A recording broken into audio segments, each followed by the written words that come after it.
Pessoal, a Natália, seja bem-vinda.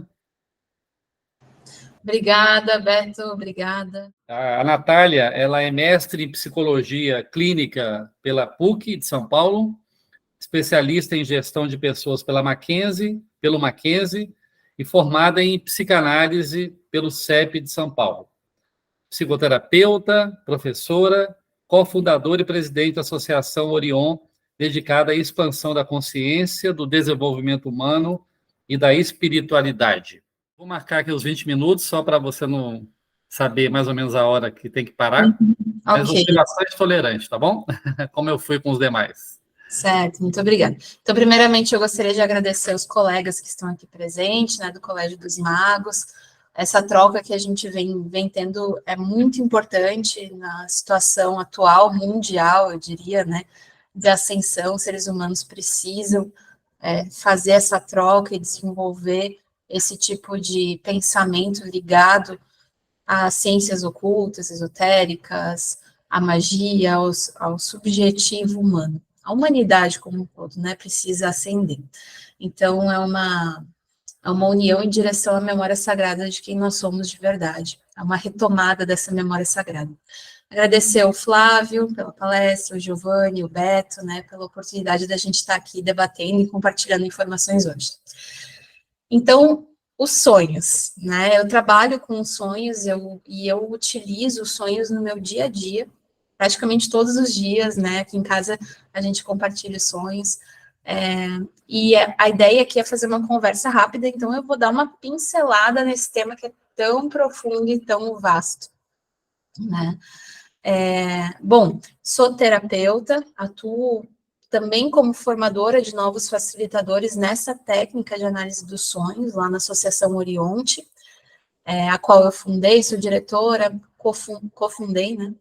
E eu conduzo uma atividade semanal que se chama Roda de Sonhos, onde a gente trabalha, então, esse tema, a gente busca sentido nos sonhos. Aí a gente utiliza os sonhos como um elemento para tomada de decisão.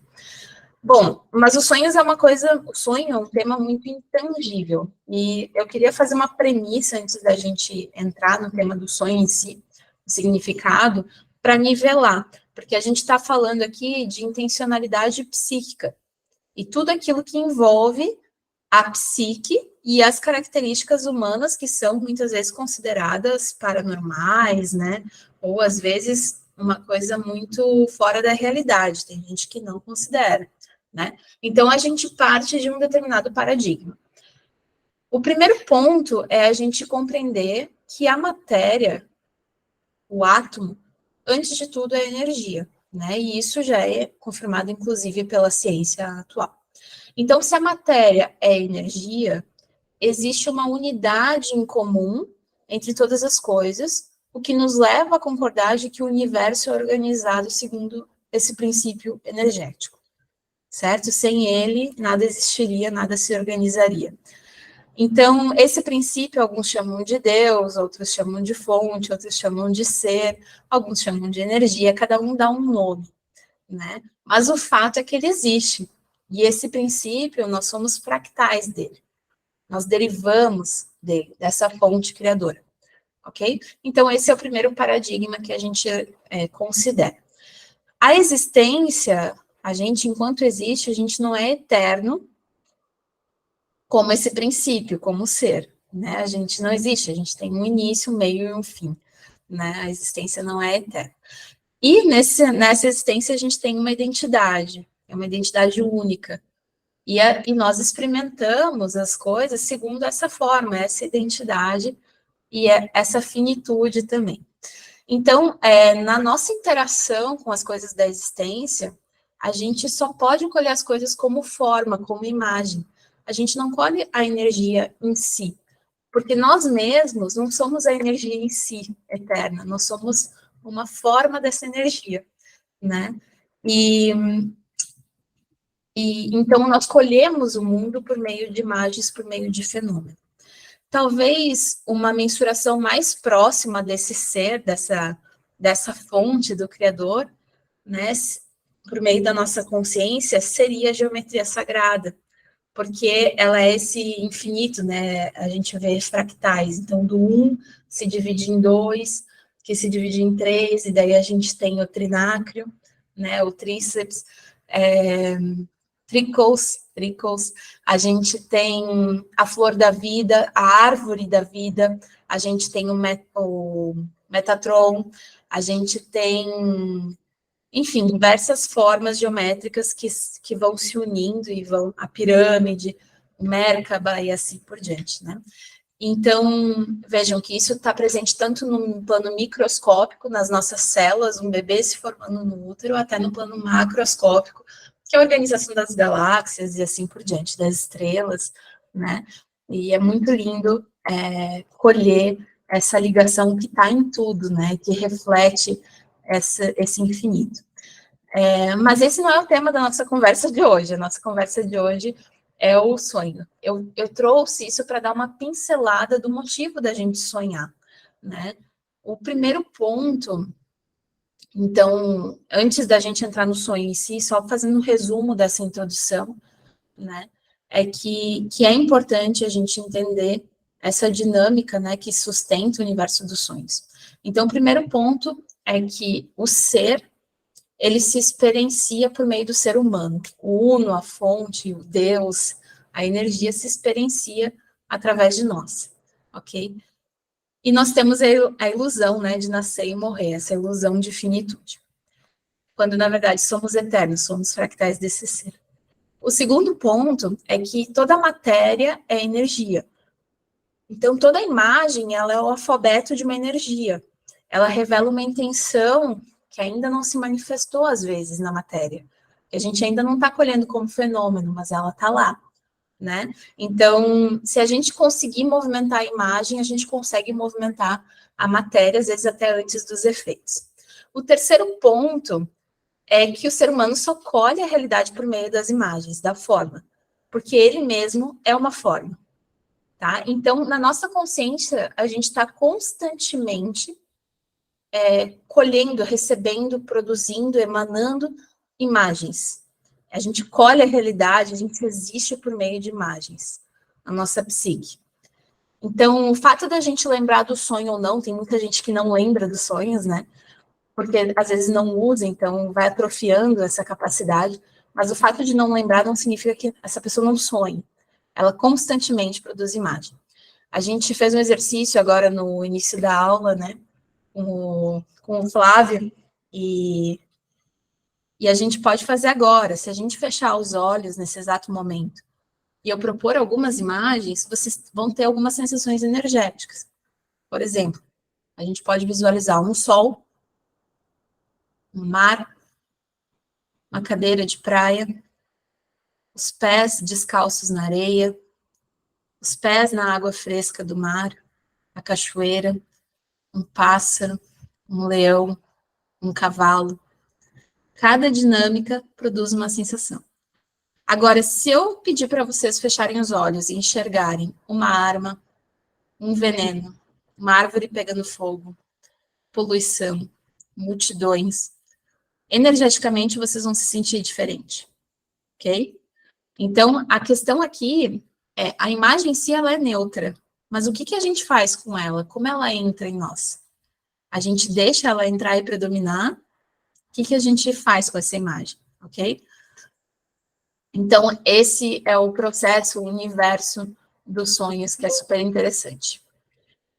Eu vou ter que conectar meu computador na tomada, que ele acusou tá com pouca bateria. Eu vou correr lá para pegar o carregador, só um momento.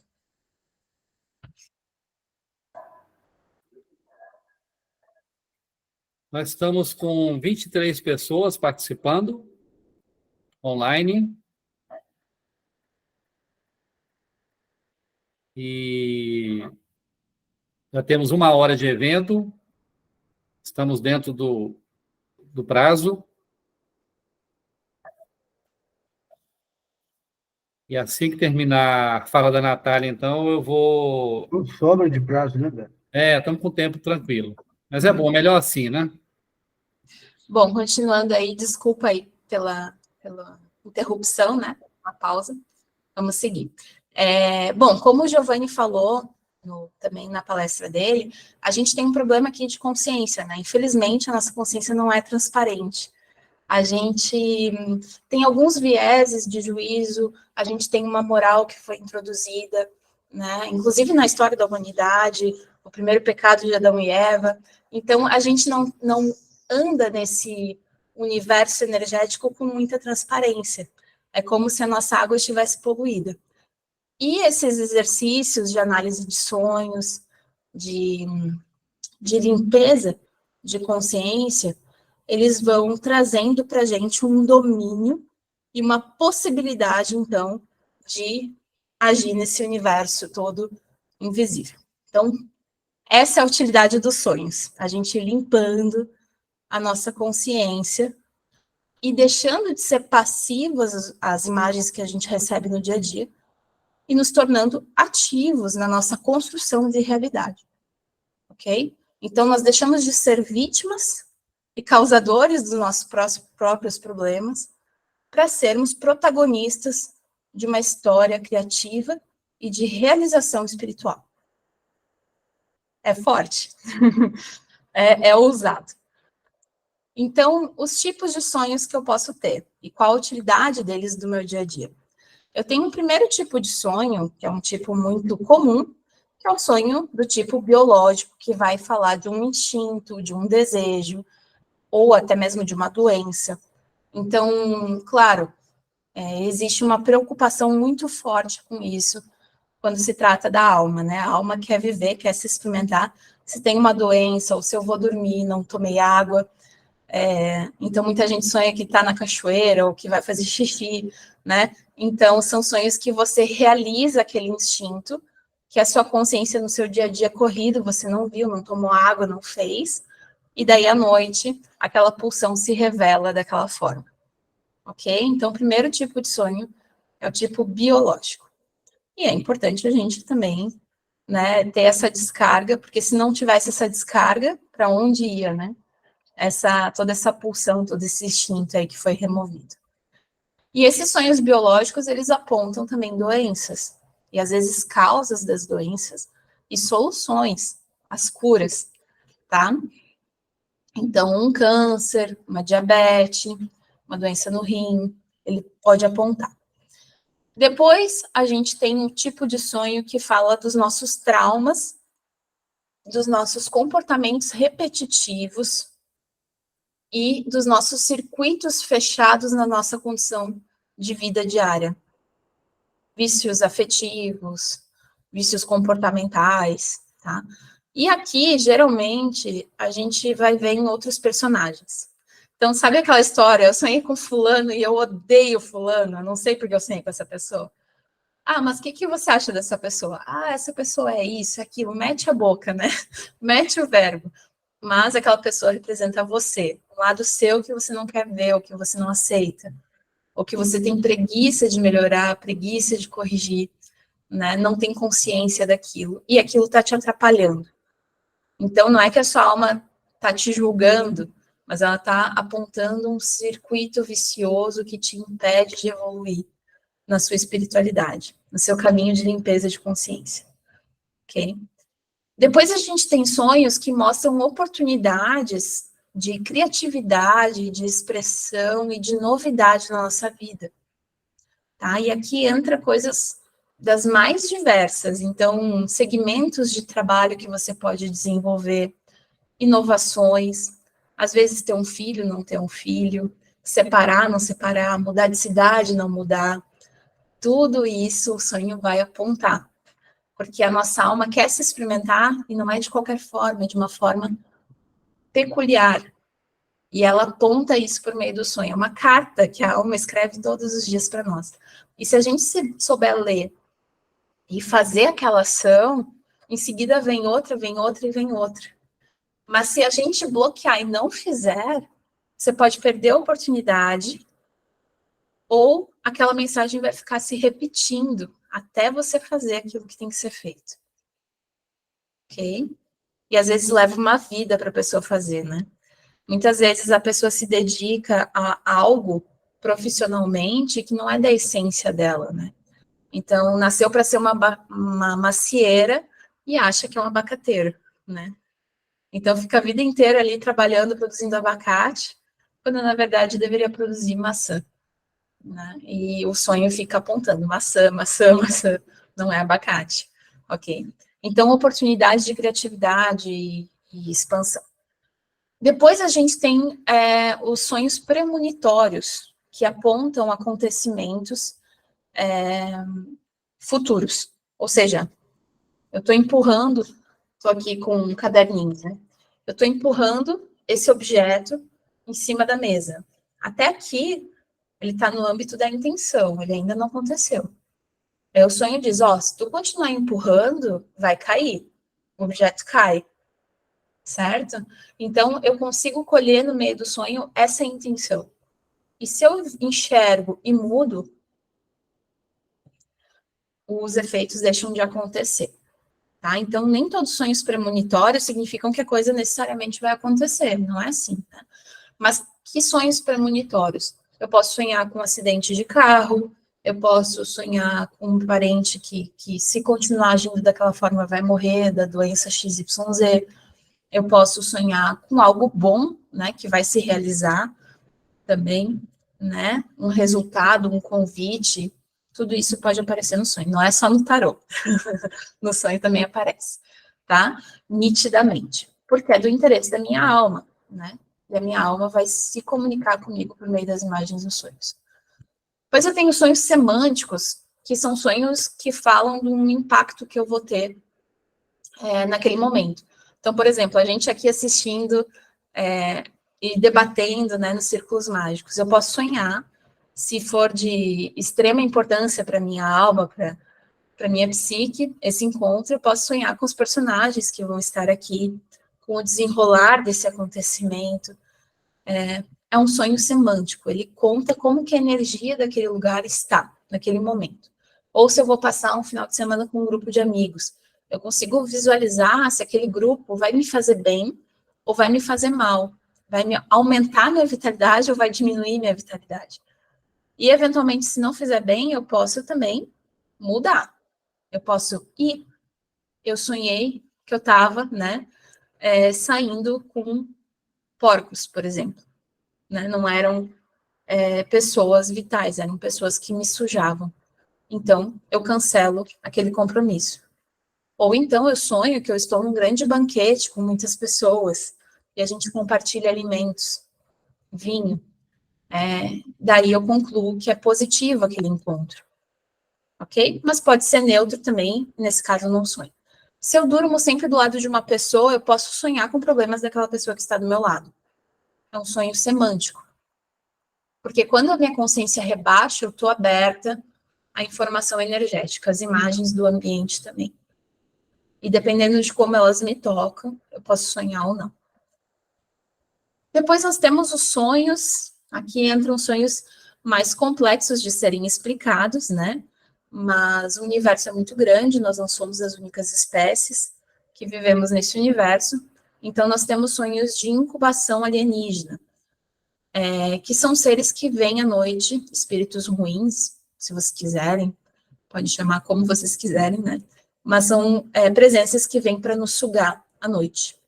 E aqui a gente precisa ficar muito atento, a gente pode se proteger antes de dormir, né? Tem pessoas que imaginam uma bolha de proteção, fazem uma oração, mas tem todo um preparo no momento do sonho. Você não pode simplesmente deitar, dormir e é isso aí, ok? Porque durante a noite ocorrem invasões, também é quando as magias negativas entram em ação, né? O Flávio comentou um pouquinho sobre magias negativas. Sim, existem pessoas que intencionam o mal a outras. E se você está ingênuo com relação a isso, não protegido, ou muito relaxado, pode entrar à noite. E tem sonhos de incubação alienígena. São alienígenas que vivem da energia vital do ser humano, como se os seres humanos fossem uma plantação energética e escravos desses seres mais evoluídos. Então, eles vêm à noite para sugar, bem como no filme Matrix propõe. Como é que a gente faz? A gente tem que acordar, acender a luz, marcar a presença no ambiente, não deixar a coisa se desenrolar. Que imagens eles utilizam? Costumam utilizar imagens sexuais, ou imagens de hospitais, injeções, cirurgias, tá? Multidões, torturas.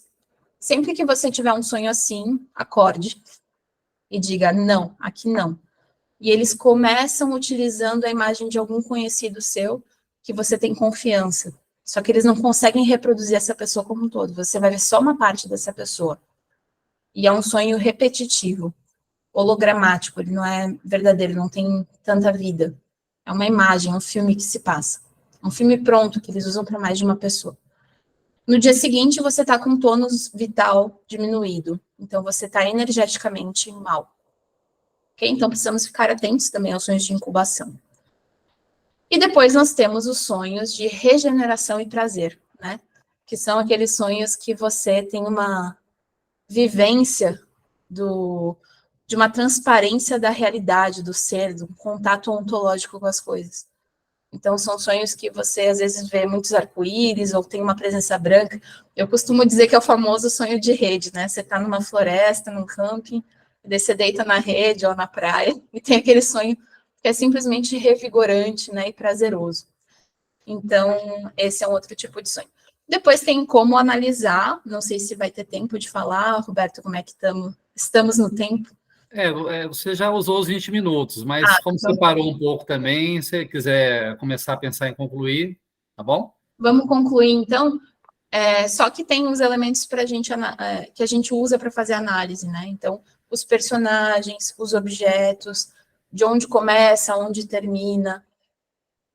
E os símbolos, eles nunca são interpretados segundo uma conotação moral, mas sempre biológica e instintual.